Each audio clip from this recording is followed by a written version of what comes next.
oldest graveyards in the country. You can find that off the Freedom Trail over by Boston Common. That's where Sam Adams is buried, Paul Revere, John Hancock, victims of the Boston Massacre. So what I'm trying to say is with a couple bucks, you're helping out some awesome kids, some entrepreneurs, and some dead dudes. So let's make a donation. That's pretty much all I got.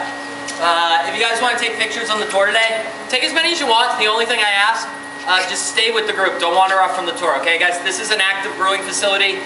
We have forklifts moving around, dangerous equipment, dangerous chemicals back there. So basically we'll just stay together and stay safe today. So as we head down this tunnel and get started, if you can just have that winter lager ticket out that we gave you, just have that out and show it to my buddy Keith at the end of the tunnel. He just needs to make sure everybody's checked in and got one of those. So guys, welcome to the brewery. Follow me right this way. Show that ticket to Keith, guys.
Alright, great. And guys, you want to take just a few steps forward? We got some more guys coming in. Thanks, I appreciate that.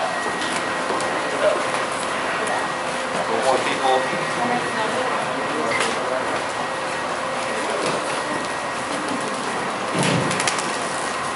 Alright, great. So pretty much looks like everybody made it. So guys, here's the good news. You're not at work, you're not at school, so you're at a brewery on a Tuesday afternoon. That means you're going to have a good time. You're going to drink some beer. But I can't just give you the beer. I have to give you a tour first. So the first thing we're going to do today is talk about some of the basic ingredients in our beers. I'm going to pass out some samples of these ingredients. The next stop's going to be the brew house. And then we're going to wrap this whole tour up in the tasting rooms and try a few beers today. So I'm going to get right into it, guys. The first ingredient we're going to talk about today is malted grain. Talk about that first, because malted grain is almost like the backbone of your beers. That's providing your beers with colors, flavors, body. It's also producing these fermentable sugars you can feed to yeast later on in this brew process, and yeast eats and converts over to alcohol and CO2. And whenever you're talking about malted grain in beer, a lot of times you're going to be talking about malted barley, but we also brew with malted wheat, malted rye, malted oats sometimes. For the most part, it's malted barley though. Like when you go to make Boston Lager, that's our flagship beer here at this brewery. Boston Lager is like half our sales each year. You're going to use strictly malted barley when you brew that beer, guys. And what I mean by malted barley, for the barley to be malted, that's just a process you put the grain through.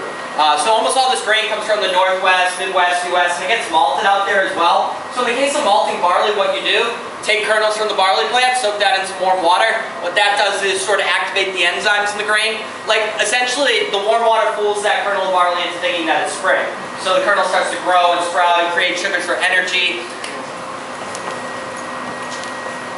But you don't need a full germination process, so you stop that by drying out the malt, and then depending on how you choose to roast the malt, that's going to get you all these different colors and different flavors in the beer. So it's easier if I just show you a few varieties of malt we brew with, and this is a nice spectrum in terms of how we go about roasting it. So the first sample I'm going to show you today is our Caramel 60 malt. So Caramel 60 or C60 is roughly 10% of the malted barley in our Boston Lager. So 10% of our flagship beer is grain bill in this first sample. And it's a good example of some grain that's gone through a medium roasting process. So this small portion of C60 in Boston Lager, this is what's really going to get you that amber color in Boston Lager. Not to mention some sweeter notes like caramel and toffee coming off this first grain. So I'm going to pass this out. It's totally edible. In fact, some of you guys might think C60 tastes a little like grape nut cereal, if you've ever had that before. That's because this is like the main ingredient in that cereal. I don't think anybody eats it anymore, but anyways, this is the first sample, and when you guys are done with these samples, just put them on a flat surface and we'll collect them later. So that's 10% of the grain in a Boston Lager. The other 90% of the grain in that beer is a base malt called pale malt. We use this across the board here at Sam Adams. And you guys are going to be able to tell once I pass it out. We didn't roast this as heavily as the first sample. You can tell just by its color, its texture, its flavor. This second one's going to be a lot sweeter than that first one I passed out. But guys, pale malt is going to get you a lot less on the color side of a Boston Lager. But this is going to provide your beer with a lot of body, a lot of fermentable sugars for this brew process. So not only do we call this a base malt, we call it a primer malt, a canvas malt, meaning, you know, start with this to get body, to get your fermentable sugars through the process. Then use a malt like that first one, Caramel 60, to start imparting some different colors and flavors from the malt. So just going to pass out the second one. It's more like a base malt. And guys, keep in mind, these are the only snacks I'm going to be passing out on the tour today, so you know, if you skip the continental breakfast or lunch, here's your shot. So the last malt I got for you today, it's a little bit different. This last one's called chocolate malt, and you know, before anybody gets too excited about that, it doesn't really taste like a Hershey bar. It's going to translate more into like a coffee bean, espresso bean flavor when you brew with it. Like this last one, it's a great example of some grain that goes through the most extreme roasting process, almost to the point of being burnt. So I recommend just trying a couple of these when they go around. Go easy. It kind of tastes like burnt toast, burnt popcorn, but guys, this will get you the darker styles of beer, and this will impart roasted flavor in darker styles, right?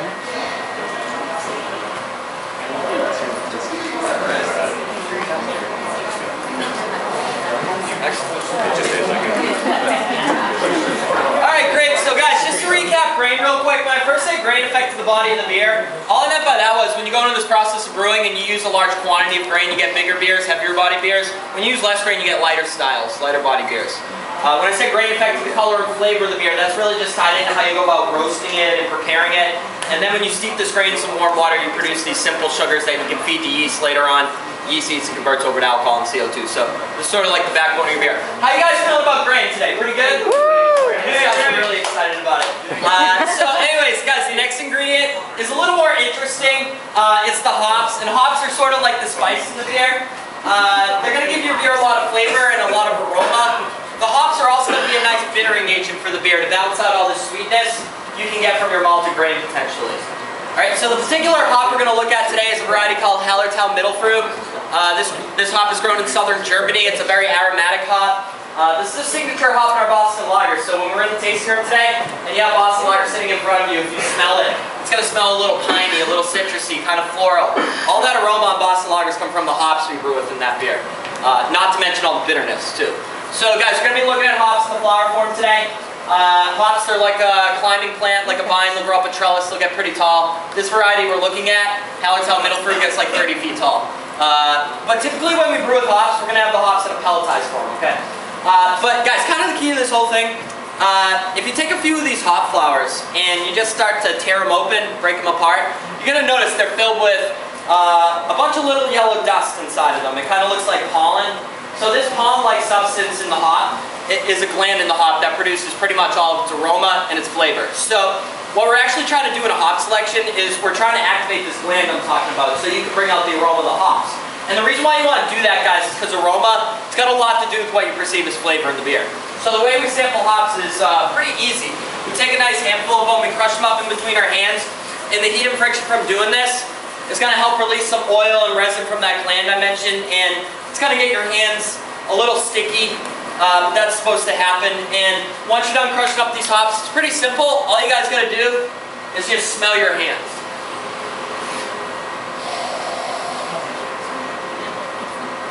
Okay, so it's kind of piney, citrusy, floral, spicy, earthy. It's going to smell like whatever you think it smells like, and that's going to have a lot to do with what you perceive as flavor in the beer. So I'm going to pass these out. Feel free to make a mess, guys. That's why we came over here. This ingredient's just for smelling, so eat none of these. They pretty much taste like pine cones. So guys, we don't just strictly brew with German-grown hops. We're using American-grown hops, English hops, Australian varieties, Czech varieties, English-grown hops. I mean, the main difference between all the hops we use is really the region they come from. Like, each region, it's got different soils and different climate, and that's going to get you this wide range of characteristics in hops, sort of like grape plants out there.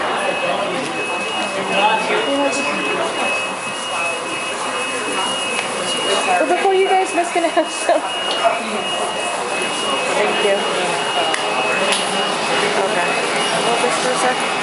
Don't turn it off.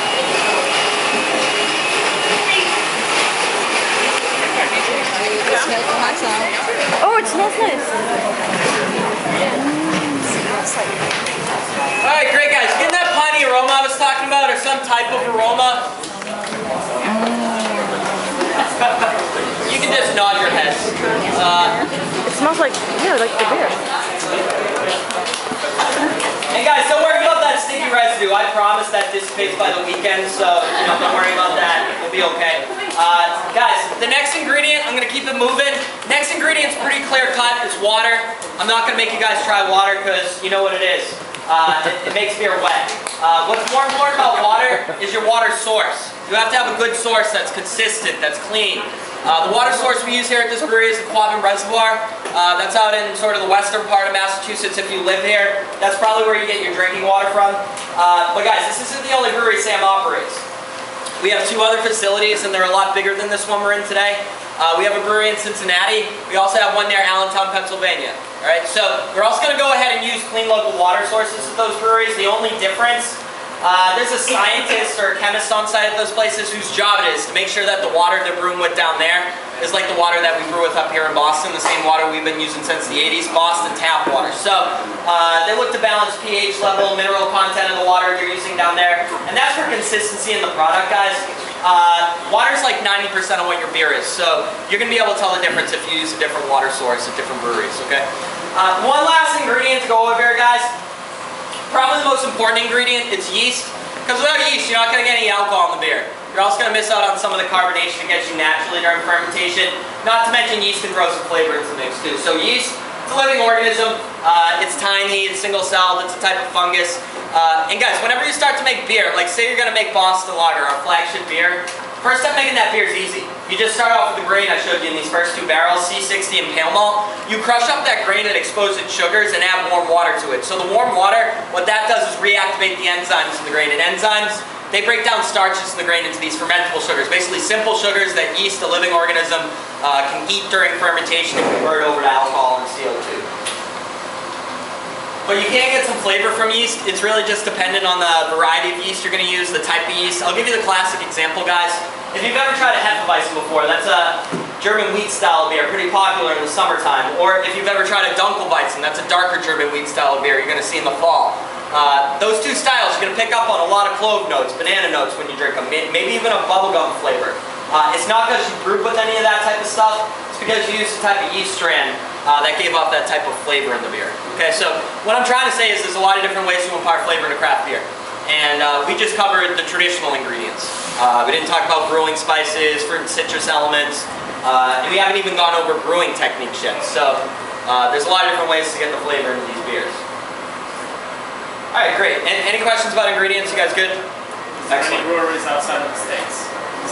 For Sam Adams, I'm not clear on that exactly. Like, I think they might be brewing it somehow over in England, but for the most part, we're only about 1% of all the beer in the U.S., so we're not really a huge international company.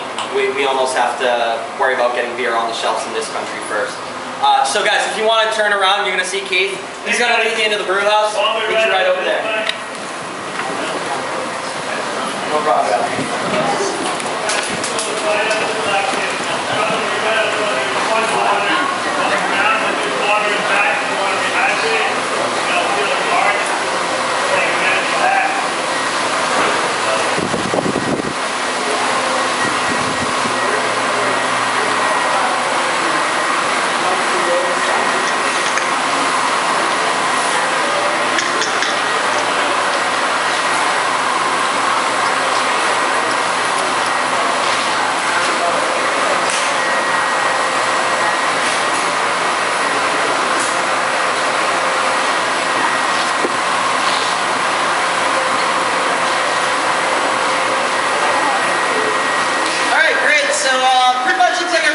So guys, welcome to Sam Adams Brewhouse. As you take a look around the brewhouse right now, you might be wondering, is this the whole brewing operation we have here? It pretty much is. Alright, of the 3 breweries I mentioned before for this company, This one here in Boston is definitely the smallest. It's also the original brewery for this company. Like, this would have been an adequate size setup for our owner, Jim Cook, back in the late 80s to brew Boston Lager on a regional scale, on a city scale. But as the brand grew, so did our space. So think of those other two breweries I mentioned before, the one in Cincinnati, the one near Allentown, Pennsylvania. Those are more like our production facilities, bottling facilities. Think of the one we're standing in right now. It's more like a research and development center, like home base for Sam Adams. Like, this brew house almost acts like a test kitchen. Like, practically every style of Sam Adams you've ever tried, that beer's recipe was born in here. That beer was tested and analyzed in the labs on site.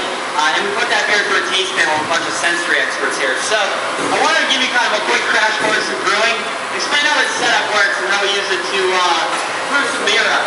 And I'm just going to use Boston Lager as a quick example as I run you through this equipment, just because that is our flagship beer. We make it half the time. I showed you some of the ingredients in that beer, and we're going to focus on that beer a lot in the tasting room. So let's talk about how we make it. Guys, the first step making Boston Lager in this brew house is pretty simple. You start off with the grain I showed you in the first two barrels today, Caramel 60 and Pale Malt. You crush up that grain in our malt room, which is about 200 feet from here. But you're going to transfer all that malted grain into this brew house using this blue pipe up here right beneath the ceiling. That's how grain gets around the building. There's a conveyor belt inside that blue pipe that moves the grain. So basically you transfer all your malted barley into your first two vessels in the process of making Boston Lager. And guys, I know this is like way more interesting than everything I'm talking about. So, basically we have two vessels to start the process. We have a mash tun and a mash kettle. So the mash tun's right here, and the mash kettle's just to the right of it. They're identical. What you do is you take roughly 80% of your malted barley that's going to go into Boston Lager, and you put it into this mash tun. And you start to steep it in warm water too. And that warm water, that's reactivating the enzymes of the grain, and enzymes break down the starches of the grain into those fermentable sugars you're going to feed yeast with later.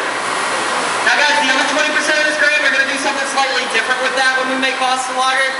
That other 20% of the grain's going into the mash kettle. We're going to have water that's close to boiling conditions to it over there. And that's going to do way different things to the sugars getting released in the kettle. Like, in more extreme temperatures in the liquid, the sugars coming off the grain are coming out longer, more complex, bigger chains of sugars. These are the sugars that are harder for yeast to break down when you get to fermentation and fully digest. So, at the higher temperatures on that smaller portion of grain in the kettle, what you're really doing is creating residual sugars that hang around when it's all said and done. And give Boston Lager some more body, some more mouthfeel, some more flavor. And what we do at this stage of the process is we take that small portion of grain that we heat to boiling conditions, and we spike it into the mash tun, where we have about 80% of our malted barley sitting in water that's about 150 degrees Fahrenheit. So what that does is raise the overall temperature of the liquid inside that original tank, and that's what's going to get you like all these different sizes of sugars and really different layers of sweetness in Boston Lager. And everything I just went over in those first two tanks, guys, is a brew process brewing technique called decoction mashing. That was just a really, really long way of saying that we take different portions of grain and add different temperatures of water to them. And it gets you more depth and complexity on the malt side of the beer, the sweet side of it. But what you're ultimately left here with, once you're adding a bunch of warm water to the grain, you're winding up with a substance called mash, which kind of looks like oatmeal. It's a big wet clump of grain. What you need to do at this stage is remove the liquid from the mash. So we pump the mash over to this tank with the blue motor on top of it. That's called the ladder tun. The ladder tun pretty much acts like a big strainer, guys. So you pump the mash in there. It gets turned around by a couple mechanisms that sort of loosens it up. The entire time you're doing that, you also have gravity working to your advantage as well. So automatically, this liquid in the mash starts to seep towards the bottom of this big clump, and it seeps through a false bottom as well in the ladder tun. So all that liquid is going to get sort of pushed and strained through that false bottom with the weight of the grain and gravity working to your advantage. So, guys, that liquid you remove from the mash is the precursor to beer. That liquid's called wort. It's a liquid with sugars in it. You're going to need that. All the solid stuff you leave behind in the ladder tun is called spent grain. That's mash minus the liquid we just took out. Spent grain's out of the brew process. We put it into a spent grain holding tank. We have a couple sets of farmers that swing by, pick that stuff up, reuse it to feed livestock. So anyways, that wort that you remove from the mash, that liquid, the precursor to beer, what we have to do now when we make Boston Lager is boil that liquid up for about 90 minutes, and we use a brew kettle to do that. So our brew kettle's on the back side of this platform, next to these brewers. It's a little hidden. If you can't see the brew kettle, it looks exactly like the mash tun. This equipment kind of looks the same. So we boil Boston Lager right up for 90 minutes back there. 3 different stages of that boil, we start to introduce hops. Depending on when you do that during the boil, it does very different things to the flavor of the Boston Lager. So, for example, very early on in that 90-minute boil, the hops you're putting in, mostly getting you the bitterness in Boston Lager. The hops towards the end of the boil in the last 10 minutes or so, mostly affecting the hop aroma in the beer. The aroma's going to boil out pretty early if you want to capture aroma from the hops at this stage, you have to concentrate hops towards the end of the boil. The way we inject hops into the brew kettle is by using hop injectors. I just point one out. It's a glass cylinder. You fill this up with hop pellets. You cycle that boiling hot wort from that brew kettle through this cylinder, through those pellets, and then essentially cycle that hot spike wort back into the brew kettle. As also worth mentioning, the 90-minute boil is going to kill off any wild yeast, bacteria that could run in the batch, anything that could give Boston Lager an off flavor down the line. Like if you guys come from a country where it's not safe to drink the local water, then you probably know if they're making local beer, you're going to survive. You know, beer goes through these long boils. It has alcohol in it. There's nothing in beer that can get you sick. It's just when you drink too much beer. So sometimes it's going to get you sick. Two more steps before you have fermentation. We're going to cross the temperature of this liquid down to 50 degrees and we're going to filter this liquid. So we'll actually filter first. We'll do that in the whirlpool. The whirlpool's right here. Pretty much acts like a centrifuge. So you pump your hot spike wort out of the brew kettle with some serious force behind it, and you create like a liquid tornado inside that whirlpool. From all that spitting, a bunch of residue collects at the bottom in a cone shape, a lot of hot residue, some other stuff. The type of stuff that's going to cloud up a Boston Lager, make it chunky, and it's a fully filtered beer, guys. So when you're in the taste room today, you shouldn't see anything left floating around in Boston Lager. You can see except for its bubbles. All right. So there's just one last step before we start fermentation. You have to crash the temperature of this wort down to 50 degrees Fahrenheit. That's the temperature at which you can take this lager yeast, a living organism, stick it into that wort, and it can start to thrive in that environment, reproduce, eat sugars, make beer. And yeast is a living organism, so you can't just take it and throw it into a boiling hot liquid. It dies, just like lobsters do. So what we have to do is crash the temperature down to 50 degrees, and then the yeast can thrive in that. So we use a heat exchanger to do that. Once we have 50 degrees, that's our magic number. We go ahead and pitch the yeast in the wort and start fermentation. So guys, I know that sounds like a lot of steps to get the fermentation, but everything I just went over there on the back wall, all that equipment, is roughly a half day's worth of work at the scale we brew at. We consider that sort of like the first part of the brew process. Usually the largest batch of beer we do on this system at once is about 300 gallons, and that kind of goes along with the nature of the place. Like when you're brewing mostly experimental beer, you tend to brew smaller batches when you do that, but 300 gallons is still going to be 20 kegs of beer, so that's a batch here. So we're going to move into fermentation. Fermentation tank's right here. So take Boston Lager, we're at 50 degrees, and take lager yeast, put it in this tank. And look at fermentation pretty much right away. The first thing that's going on here, within the first few hours of fermentation, lager yeast is using all the oxygen in the liquid inside the tank to reproduce. And it's a single-celled organism, so the population of yeast grows a lot. And yeast starts to feed off fermentable sugars for an energy source once the oxygen's been consumed. It's going to take our yeast, lager yeast, roughly 10 to 14 days to eat these fermentable sugars. We provided it from the grain and convert that over to alcohol and CO2. Now, once the food source has been converted over to alcohol and CO2, without a food source left, the lager yeast is going to go dormant. It's going to float to the bottom of the tank and sit down there. So what we're going to do then is we're going to take a bunch of unfermented Boston Lager wort, put it into the same tank. What that does is reawaken this yeast at the bottom. They're going to start to feed off some of those fermentables in the wort we put in there. That's going to give Boston Lager a little more alcohol, a little more CO2. So before that gets out of control and you wind up with overcarbonated Boston Lager that's like 9% ABV, what you're going to do is crash the temperature of this tank.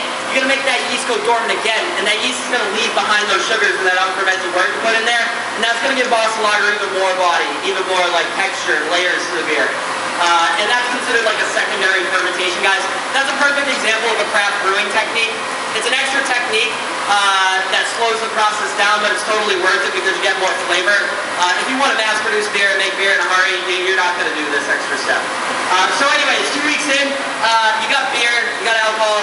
We call it green beer at this stage. It's like a fruit that's not ripe. So we have to condition green beer for 3 more weeks. We use a conditioning tank. Conditioning tanks identical to these. Boston Lager sits in one for about 3 weeks at cool temperatures on a bed of hot pellets. And that's going to impart some additional hop aromas on the beer. But guys, conditioning is where you're going to develop a lot of flavor in Boston Lager. That beer will mature, and its colors will get a lot brighter. So after about 3 weeks conditioning, Boston Lager is simply ready to go. We put the beer into a tank at this place. So kind of put that into perspective, start to finish. It takes us 5 weeks to brew Boston Lager. Any questions, guys? What's up? Real questions. Yeah.